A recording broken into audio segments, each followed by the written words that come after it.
Hey guys, this is Rohit. Hope you're all doing great and welcome back to the channel and also welcome back to another car review. Firstly, I want to wish each and every one of you a very happy new year. Hope you have a great year ahead. And secondly, I'm sorry for not uploading since the last 3 months. I had to go through a lot of things in my life, so I couldn't catch up with you guys. I'm really sorry for that. But all I can promise you is that I'll be consistent throughout this year. Thanks for all the support you have given me and I love you guys. So in today's video, I'll be reviewing the all new second generation Maruti Suzuki's BALENO. So if you're new to the channel, I'm Rohit, I make car and bike reviews. And I would like you to consider subscribing this channel and tap on the bell notification to get the latest updates. Now this new age BALENO or the second generation BALENO is basically a premium hatch from the brand Maruti Suzuki and has actually dominated the 4-meter hatchback segment for a while since its initial launch. So let's see what changes have been brought into this second generation BALENO. It has been stated that the panels on this car has been changed. So are the interiors and the features, and also the suspension has been tuned as well. So let's dive through all of these in detail. There are actually 4 variants on offer and they are Sigma, Delta, Zeta and Alpha. Sigma will be the base variant, whereas the Delta and Zeta will be the mid variants. And Alpha, which I'm reviewing right now, is the top model. The color used on this BALENO looks very unique. It has that copperish color and the actual color name is Lux Beige. Apart from this color, you also have other 5 color options and they are blue, white, grey, silver and red. Now if we take a look at the engine specifications, this second generation BALENO comes with the same set of engine from the outgoing model. It is powered by a K12N series 4-cylinder 1.2 litre petrol unit, which churns out 90 PS of max power and a maximum torque of 130 Newton meters, and is mated to a both 5-speed manual transmission and automatic transmission as well. Coming to the fuel efficiency, as per the ARAI, the rated mileage is 22.3 kilometers per litre for the manual transmission and 22.94 kilometers per litre for the automatic variants. So overall, you can expect it to be around 18 to 19 kilometers per litre as the combined fuel efficiency. Now let's see what changes have been brought on the exteriors. So as you can see, the front bonnet has been dropped a little. This time it looks much more cleaner.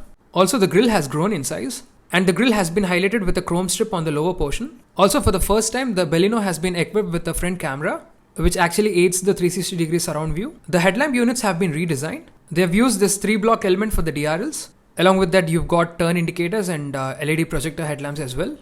Moving to the lower bumpers, the fog lamp housing has also been redesigned. They have replaced the halogen fog lamps with the LED ones for a better projection in the nights. Also, they have used a chrome accent on top of the fog lamps. So overall, the front fascia looks more or less the same like the previous one. It's just with those DRLs which look different, and yet it's still a good looking car. I really love the side profile of this hatch. It looks very nice. The wing mirrors have body color paint job with LED turn indicators and a side view camera at the bottom for the 360-degree surround view. Now coming to the tires, these are 195 by 55 section 16-inch wheels and are fitted with 16-inch dual tone precision cut alloys. You get disc brakes at the front and drum brakes at the rear. Like I said earlier in the video, the suspension has been tuned. So are the components, and the springs have been changed. Basically, you get a McPherson strut at the front and a torsion beam at the rear. The new springs that I've just mentioned right now have been used in the rear end, which is in the torsion beam, which resulted in an increase of 20 millimeters of suspension travel. All I can say is this BALENO drives softer, which means the suspension is on the softer side. There's a chrome accent that runs around the windows and extends all the way up to the C-pillar. Moving your way back to the rear end, you can find an antenna on top, followed by a high mount stop lamp, defogger and a wiper on the windshield. Just like the front end, they have used a chrome slab on the tailgate as well. And the camera has been placed in the center right here. Also just like the front headlamps, especially the DRLs, the same 3-block design has been implemented in the tail lamps as well. Basically, these are LED taillights which include turn indicators and reverse parking light. Then the rear bumper has been given a body color paint job along with reflectors and 4 parking sensors. Now time to check the boot space. This second generation BALENO has a boot carrying capacity of 318 liters, which is 21 liters less than the previous one. But practically speaking, you don't find a lot of difference as such. What you get in this trunk though is a light, a parcel hook, and a space saver spare wheel, which is a 15-inch steel one nicely tucked underneath the boot. Also there's a parcel shelf on top. In case if you plan on increasing the boot carrying capacity, you can do so by just folding down those rear seats, which fold in 60-40 split. So you can fold down either of the seats in case if you're carrying any longer objects. Alright, now let's check out the rear seats. You get chrome door handles. The doors open wide enough so the ingress and the egress shouldn't be a problem. The moment you open the door, you can actually figure out that it is a premium hatch, especially the materials used here on the doors.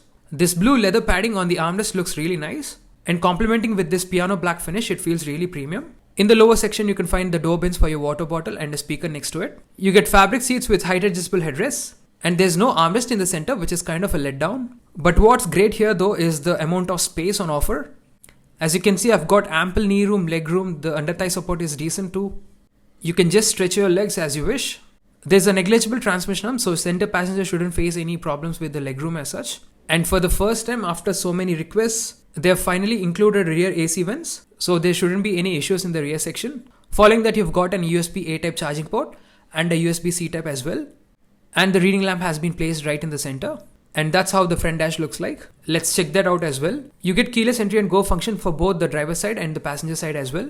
Just like the rear doors, the blue elements have also been carried out in the front doors as well. Coming to the driver side controls, you've got power window switches, lock and unlock, child lock and ORVM controls. Door pocket for your water bottle along with some space and a speaker next to it. The driver seat is both height adjustable and reclinable, so you can adjust it to your comfortable and preferred position. Down there you've got pedals. Moving up you've got bonnet latch and a fuel lid latch next to it. Just like on the doors, the blue theme has also been carried out onto the dash as well, and it looks very nice. There are some controls and switches for the driver on the right side. You've got ESC off or the traction control off switch, 360 degree surround view switch, auto on off switch, and for the first time in this Baleno, they have included a HUD or head-up display. When you long press this button, the display pops up, which actually shows you all the basic information, which is right in front of you, and you don't have to look in the instrument console all the time. Then there is engine start stop switch with chrome surround. Alright, now let's get in. Now this steering wheel is a leather wrapped 3-spoke steering wheel which we have come across Brezza and Grand Vitara. Also it has got a flat bottom. Coming to the adjustment of the steering column, this is both tilt adjustable and also telescopic. You've got phone buttons, there are media controls onto the left and cruise control switches onto the right. Now the instrument console is a basic analog instrument console with an MID screen in the center. There's a tachometer onto the left and the speedometer onto the right. Now the MID shows you a lot of information like time, temperature, idle stop time, date, odometer, trip meter, power and torque bands, acceleration and brake graph, average fuel economy, all that. So it has got all those necessary and basic functions. And that's where the head-up display actually pops out. Just like I mentioned earlier, the dashboard has got this blue theme along with this light grey color accent. The glove box has a decent storage space. Now another new addition to this Baleno is the floating type infotainment touchscreen system. So this is a 9-inch Smart Play Pro Studio system from Suzuki. This infotainment system supports USB, Android Auto, Apple CarPlay, Bluetooth radio, and you've got voice assistants on board as well. Also this Baleno is equipped with connected car tech features. You've got a lot of remote functions which you can access through an app called Suzuki Connect through your mobile. The infotainment system shows you vehicle information, fuel economy, and also all other vehicle controls as well. Let's check out the 360 degree surround view. So as you can see, the resolution is not so bad. It's actually quite good, I would say. You can try out different views based on your preferences. Also, let me show you the rear parking camera as well. So that's how the rear view is. A very useful feature, especially when you're in those tight parking situations. Following that, the AC vents have got brushed aluminum finish. Then there's automatic climate control system with new controls. Adjusting the blower speed and the temperature is very easy. All you have to do is just move this thing up and down to increase or decrease the temperature or the blower speed. Very handy to use. Then there's a 12 volts power socket followed by USB-A type charging port, some space to put your phone, and followed by 2 square shaped cup holders. Coming to the gearbox, this is a 5-speed manual gearbox. If you opt the automatic variants, you'd be getting the 5-speed automatic shifter. Then a manual handbrake followed by a slidable armrest, which has some storage space in it. Moving on to the top, there's an IRVM which has auto dimming function, followed by individual reading lamps, and a sun visor with a vanity mirror. So that's all about the interiors of this new age Baleno.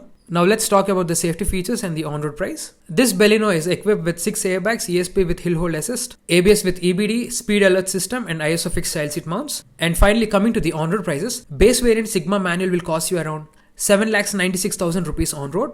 And the Alpha manual which I have reviewed right now will cost you around 11,17,000 rupees on-road. And if you want the Alpha automatic variant, it will cost you 11,76,000. These on-road prices may change based on your location and the state you are in. For the exact on-road prices, please reach out to your nearest showroom. So that's all for the review guys. Hope you liked it. If so, make sure you subscribe this channel for more such upcoming videos like this. Stay blessed. Thank you so much. Drive safe and have a nice day.